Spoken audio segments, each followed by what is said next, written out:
Нас многие подписчики спрашивают, как нужно правильно точить якутский нож. И Александр сейчас нам покажет, как его нужно правильно точить. Подписчики, якутский нож, как известно, у нас односторонняя заточка идет. И точится он с ровной стороны ножа, со стороны дома. Некоторые точат его отсюда, где уже убран угол. Это неправильно. Надо точить его с ровной стороны. Он ложится на брусок. Вот у меня брусочек такой здесь. Кожа с постагоем приклеена, а здесь 600-ка бумага наждачная. Он ложится. Можно, чтобы быстрее наточить, можно его чуть-чуть приподнять угол. И такими движениями его стачиваешь. Идет заточка. С этой стороны, со стороны угла, убираете только фазочку, потому что когда вы точите, металл загибается туда. Поправили. Потом на постагое его также. И вот так затачивается нож якутский. Никаких здесь нету.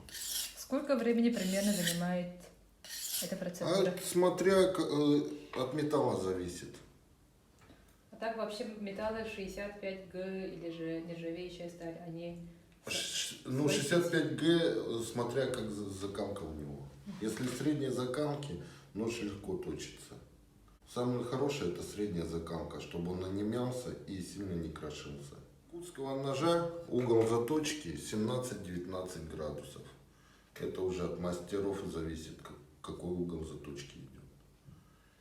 Чем толще обух у лезвия, тем угол может быть больше. Чем тоньше, угол меньше может быть.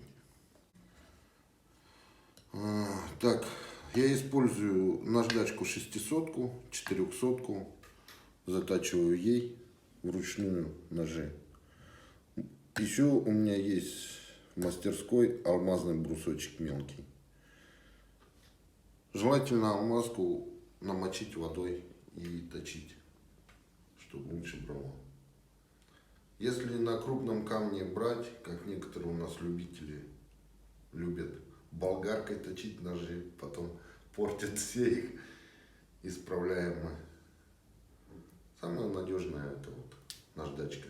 Ее и поменять недолго, и в тайгу этот брусочек можно с собой взять и все.